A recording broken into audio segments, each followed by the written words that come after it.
हे आपलं metro city शहर पुणे आणि ह्या पुण्याची काय हालत झाले तुम्ही पाहू शकता. अक्षरशः समोरच्या बिल्डिंग सुद्धा दिसायला तयार नाही, इतकी धूळ आहे. आता कॅमेऱ्यामध्ये तर तुम्हाला थोडं बहुत दिसत असेल, इतकी धूळ. हे बघा, आता इथं एक बिल्डिंग आहे, तुम्हाला वाटेल डोंगर आहे. आता ही बिल्डिंग आम्ही रोज डोळ्यानं बघत असतो सकाळी. हे बघा, ही बिल्डिंग काय दिसते का तुम्हाला?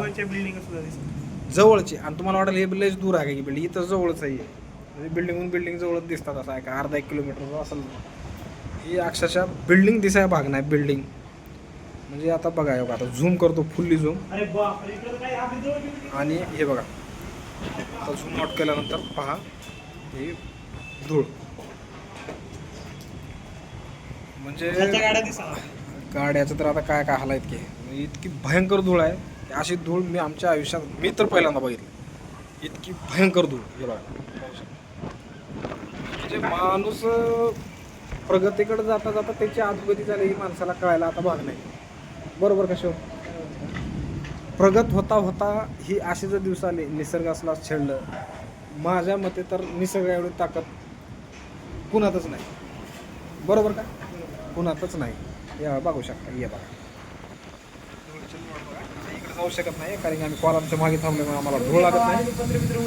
हे इकडं ही घरं दिसतात का इकडं? हे बघा, हे बघा, धूळ बघा. आता आम्ही बघू शकत नाही, डोळ्यात धूळ चालली आता कॉलमच्या बाजूला.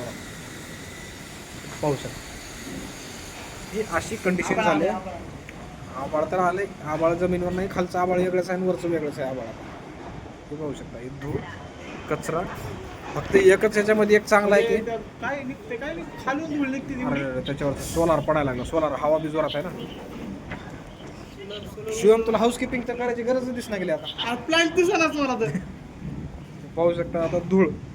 लोकांना जास्त अति करणं हे काही ठीक नाही. आत्ता निसर्गाने आपलं एक सांगतंय की बाबा आता तो सुधारला होता, ठीक आहे. अशा प्रकारचं हे प्रदूषण तुम्ही पाहू शकता. आता मोबाईलच्या आमचा हात जे आहेत, हातावर सुद्धा धूळ आहे, तोंडावर सुद्धा धूळ आहे, सगळीकडे धूळ आहे. हे पाहू शकता, हे तुम्हाला वाटेल आबाळ आहे, पण हे आबाळ नाही. हे सगळं हे आहे प्रदूषण. आपण तयार केलेलं, मानवांनी तयार केलेलं प्रदूषण. आता पडतंय पाऊस, त्या पावसामध्ये जर धूळ थांबली तर ठीक आहे, नाहीतर काय हाल झाले असेल शहराची आता देव जाणो. हे पाहू शकता, इकडची बिल्डिंग आता काहीच दिसत नाही.